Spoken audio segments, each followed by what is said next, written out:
Semoga yang subscribe cepat kaya dari arah mana saya, like komen bisa masuk surga.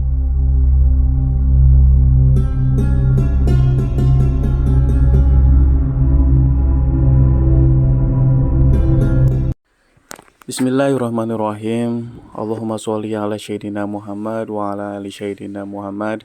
Saudaraku yang dirahmati Allah, dalam sebuah kisah bahwa di zaman Bani Israel dulu ada seorang wanita muda yang terkenal dengan sangat mempesona. Wajahnya ayu dan cantiknya, tubuh seksi menggairahkan. Sayangnya wanita cantik yang bertubuh aduhai ini menggunakan tubuhnya untuk hal yang salah. Semua potensi yang seharusnya mendekatkan pada Tuhan dimanfaatkan untuk mendapatkan uang dengan cara menjual dirinya. Ia adalah seorang pelacur hebat yang terkenal profesional. Ia viral di depan para laki hidung belang. Ia sangat pandai memuaskan laki-laki yang datang dengan nafsu syahwatnya.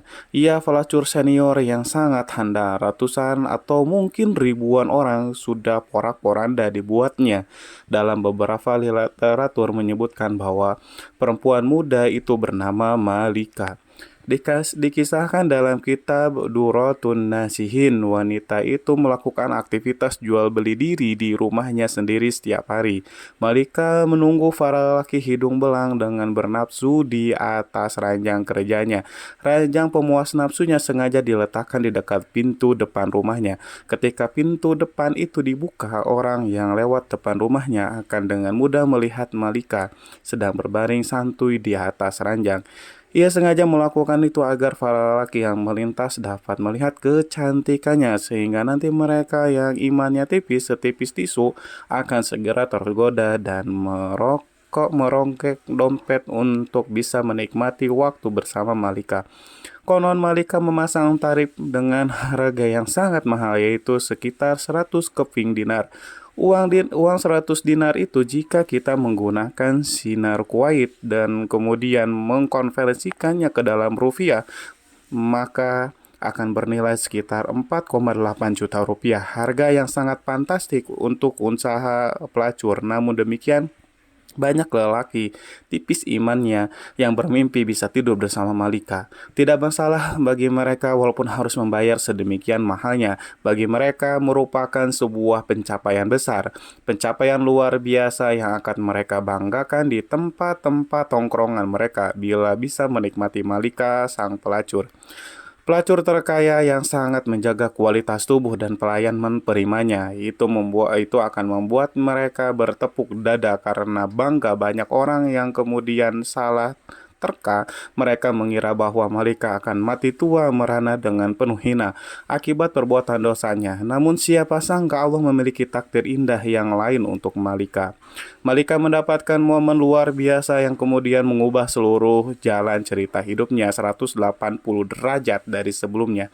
Malika mendapatkan lelaki soleh sebagai suaminya. Dari pernikahannya, Malika dan suami memiliki 7 anak laki-laki soleh yang semuanya diangkat Allah menjadi nabi. Bagaimana bisa semua itu terjadi? Amalan apa yang sudah dilakukan Malika dalam hidupnya? Sebelum melanjutkan kisah ini, mari kita bantu channel ini untuk terus berkembang dengan cara mensubscribe dan mengaktifkan tanda lonceng. Jangan lupa berikan komentar yang baik, share video ini kemanapun supaya banyak yang mendapatkan manfaatnya. Semoga bernilai amal jariah karena membantu syiar Islam kepada manusia.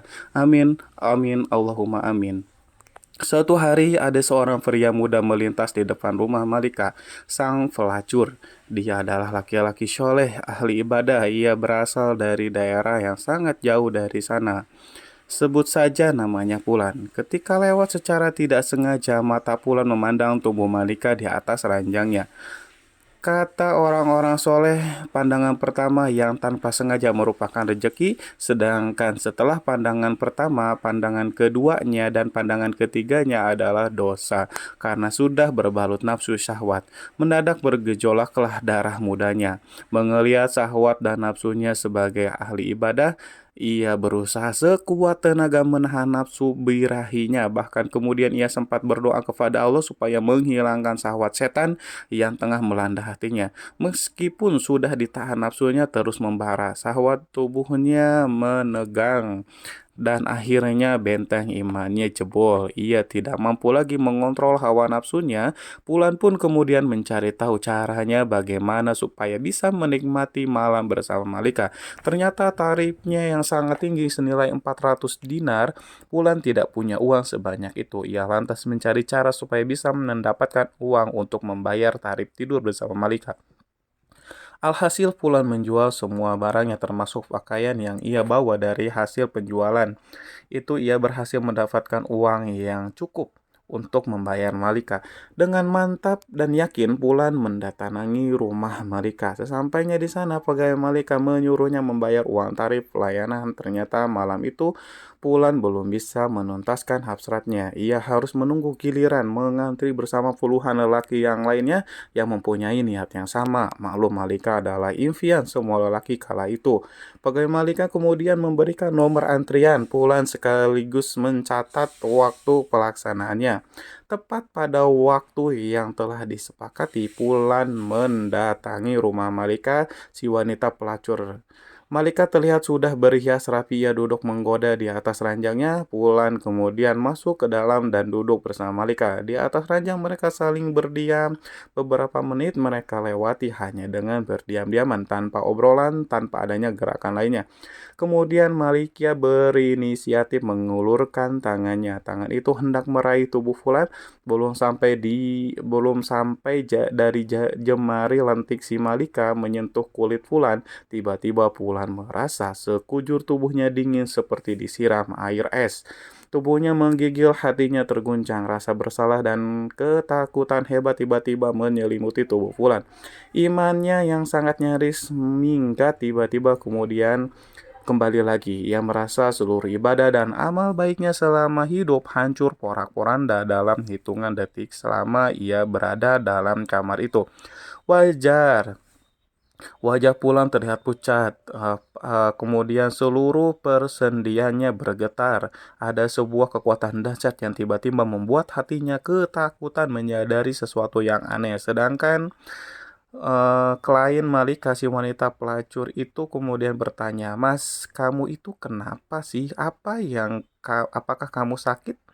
Begitu kira-kira Fulan masih terdiam. Kemudian menjawab dengan gemetar, "Mbak, aku sangat takut kepada Allah. Biarkan aku keluar dari kamar ini." Kemudian Malika mengercitkan dahinya. Ia kaget dengan jawaban Fulan. Dengan emosi Malika membentak, "Aduh, sialan, kamu banyak laki-laki yang sangat menginginkan apa yang kamu dapatkan hari ini. Bahkan mereka rela antri lama demi mendapatkanku. Aneh sekali, kamu itu kenapa sebenarnya?" Pulan si ahli ibadah itu menggigil kakinya, ia lifatkan ke depan dadanya. Detuk jantungnya bertambah kencang. Ia kemudian berkata, "Mbak, aku sangat takut kepada Allah. Aku takut Allah murka. Uang yang sudah kubayarkan tadi silahkan ambil saja, itu halal buatmu. Tapi izinkan aku keluar dari sini." Kemudian Fulan berdiri, ia bergegas berjalan ke arah pintu keluar Malika. Kemudian Malika bertambah keheranan melihat kliennya itu ketakutan. Ia kemudian bertanya lagi, "Hei, tunggu dulu Mas, memangnya kamu belum pernah melakukan kayak gini sebelumnya?" Kemudian Pulan menjawab, "Sebelumnya Mbak sama sekali belum pernah. Ini yang pertama kali." Seakan tidak yakin dengan jawaban Pulan. "Ah, masa sih Mas?" katanya sambil menggaruk keningnya yang tidak gatal. Malika kebingungan, apa iya di zaman ini ada laki-laki yang tahan terhadap godaannya? Itu sebuah hal yang mustahil. Malika itu cantik dan menggoda. Ia terlanjur menganggap bahwa semua laki-laki itu sama. Kemudian Malika bertanya, "Mas, kamu itu siapa sebenarnya? Kamu itu dari mana datangmu? Dari mana dan maksudmu mau kemana?"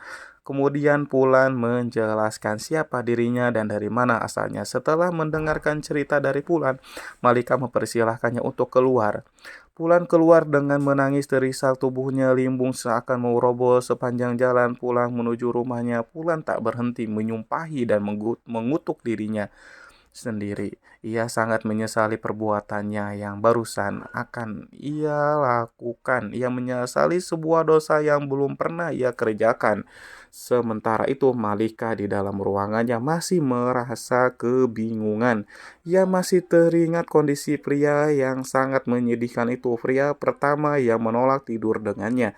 Diam-diam Malika termenung dan merenung memikirkan fenomena aneh yang baru ia alami malam itu. Sepanjang hidupnya, tiba-tiba saja hatinya bergetar, ada gejolak yang dahsyat dalam hatinya. Wanita ini malam itu ia merasa menjadi sangat hina. Kepercayaan diri, kebanggaannya sebagai pemuas nafsu laki-laki seketika runtuh dalam hatinya. Malika berkata, "Ya Allah, laki-laki itu baru pertama kali mau berzina, tapi ketakutannya seakan-akan ia sudah berzina jutaan kali. Seakan-akan dosanya paling banyak sejagat raya. Sedangkan aku sudah begitu lama, sudah bertahun-tahun telah melakukan dosa zina, tapi tak sedikit pun ada rasa takut terhadap murka-Mu ya Allah. Padahal Tuhan yang laki-laki itu takuti adalah Tuhan yang kusembah juga. Seharusnya rasa takutku pada Tuhanku lebih besar dibandingkan ketakutannya." Malika masih terdiam, tiba-tiba air mata menetes dari sudut matanya. Kemudian lama-lama air mata itu menjadi anak sungai. Malika menangis senangis sejadi-jadinya. Bekerjalah takdir Allah, wanita yang seumur hidupnya menjadi pelacur itu telah ditakdirkan mendapatkan hidayah. Pada malam itu juga, Malika kemudian menutup pintu rumahnya rapat-rapat. Ia menguncinya dari dalam, kemudian ia bersuci sebisanya, lalu mengganti pakaian seksinya dengan pakaian sopan sederhana, dan kemudian ia memulai beribadah, sebuah amalan yang sudah ia tinggalkan bertahun-tahun lamanya. Malika benar-benar bertaubat, menyesali dan meratapi dosa-dosanya di masa lalu, dan ia meminta ampunan dari Allah. Malika duduk beribadah sepanjang malam setiap hari. Hal itu dilakukan dengan sungguh-sungguh, dengan mengharapkan ampunan Allah. Tidak terasa pertemuan dengan Pulan sudah lewat setahun. Diam-diam Malika selalu ingat kepada Pulan, lelaki soleh yang ia temui tahun lalu. Malika teringat dan kemudian berpikir, jika saja aku mendatangi Pulan, mungkin saja Pulan mau menikahiku sehingga aku dapat belajar di sampingnya banyak hal tentang agama. Dan Pulan akan menjadi pendorong dan penyemangatku untuk beribadah pada Allah. Setelah menimbang dan berpikir lama, Malika yang sudah berubah menjadi wanita soleh memutuskan untuk mencari si Pulan. Ia masih teringat alamat yang disebutkan Pulan beberapa bulan yang lalu. Pergilah Malika mencari alamat Pulan. Ia pergi dengan membawa harta dan beberapa pembantunya. Dengan semangat dan iman mereka berangkat melakukannya. Setelah sampai di kampung yang dituju, Malika lalu bertanya kepada warga yang dijumpainya. Kemudian ia memperoleh informasi di mana rumah Fulan. Si pemuda soleh sesampainya di rumah Fulan, diucapkannya salam. Kemudian keluarlah Fulan. Ia membukakan pintu rumahnya, kemudian mempersilahkan para tamunya untuk masuk. Fulan belum sadar siapa yang datang karena Malika pada saat itu memakai cadar. Sedangkan para pembantu bersamanya, Fulan belum pernah mengenali mereka sebelumnya. Malika kemudian membuka cadar penutup wajahnya supaya Fulan mengingatnya, dan benar saja, meskipun setahun telah berlalu, Fulan masih mengenalinya. Tiba-tiba tubuh Fulan kembali menjadi dingin. Fulan teringat peristiwa perjumpaan pertama dan terakhirnya dengan wanita di depannya. Itu rasa bersalah, rasa takut yang sudah berusaha ia hilangkan selama setahun terakhir tiba-tiba datang lagi. Bagi Fulan, perjumpaannya dengan Malika tahun lalu itu membuat trauma itu lebih menakutkan daripada berjumpa dengan singa lapar. Kenangannya di masa lalu membuat tubuhnya lemas, lunglai, tubuhnya kemudian kembali bergetar hebat, keringat dan air matanya bercucuran. Fulan tiba-tiba menjerit histeris memohon ampunan kepada Allah. Fulan si ahli ibadah itu berteriak sangat kuat, saking kuatnya suaranya, nyawanya pun ikut keluar. Fulan meninggal dunia. Kematian Fulan itu tentu saja membuat Malika sangat terpukul dan bersedih hati. Malika menangis, kemudian ia melakukan ibadah Dalam doanya, Malika berkata, "Ya Allah, sesungguhnya aku berangkat ke sini untuk bertemu dia demi sebuah niat suci dan mulia untuk mendekatkan diri kepada Engkau, ya Allah. Tetapi Engkau lebih mencintai dan menginginkannya kembali kepadamu." Tangis Malika pecah, air matanya tumpah setelah pulang selesai dimakamkan. Kemudian Malika bertanya kepada keluarganya, apakah Pulan punya seorang saudara laki-laki di antara keluarganya yang membutuhkan seorang istri? Kemudian orang-orang di situ menjawab, iya betul, Pulan masih punya saudara laki-laki. Orangnya juga sangat soleh, tetapi dia itu melarat, miskin, tidak punya harta. Kemudian Malika berkata, oh ya tidak, berharta dan miskin bukanlah sebuah masalah bagiku. Aku ini wanita kaya, aku berkecukupan harta. Yang terpenting suamiku nanti bisa membimbingku untuk mendekatkan diri kepada Allah. Akhirnya kemudian saudara si Pulan, si ahli ibadah, dilamar oleh Malika. Mereka pun kemudian menikah. Allah Subhanahu wa taala memberikan kebahagiaan bagi rumah tangga mereka berdua. Bahkan dari pernikahannya mereka dikaruniai 7 orang anak laki-laki. Dan sebuah hal yang sangat luar biasa, Masya Allah, semuanya atas takdir Allah. Ke-7 anaknya itu diangkat oleh Allah menjadi nabi-nabi dari kalangan Bani Israel. Sebuah anugerah besar, sebuah barokah dari taubat yang sesungguhnya ini adalah pelajaran penting bagi kita untuk tidak memandang remeh, memandang rendah yang lain. Mungkin saja saat ini ada orang itu ahli maksiat, penuh dosa, namun ternyata besok pagi orang itu bertobat kemudian menjadi ahli ibadah dan menjadi kekasih Allah. Dari Anas bin Malik dan Abu Hurairah radhiyallahu an, Rasulullah bersabda, Allah Allah Subhanahu wa taala berfirman, apabila seseorang hamba mendekatiku sejengkal, maka aku akan mendekatinya 1 hasta. Apabila hamba itu mendekati aku 1 hasta, maka aku mendekatinya satu depan. Apabila hamba itu mendatangiku dengan berjalan kaki, maka aku akan mendatanginya dengan cara berlari. Hadis sahih riwayat Bukhari. Para sahabat yang dirahmati Allah, oleh karena itu jangan main-main dengan pertaubatan seseorang. Jangan main-main dengan kalimat tobat. Jika seorang sudah bertaubat kepada Allah, Allah tidak akan lagi memandangnya bagaimana masa lalunya. Yang Allah pandang dari seseorang adalah masa kininya dan bagaimana nanti akhir hidupnya. Semoga kita semua dipilih oleh Allah untuk menjadi hamba-hambanya yang meninggal dengan cara husnul khotimah.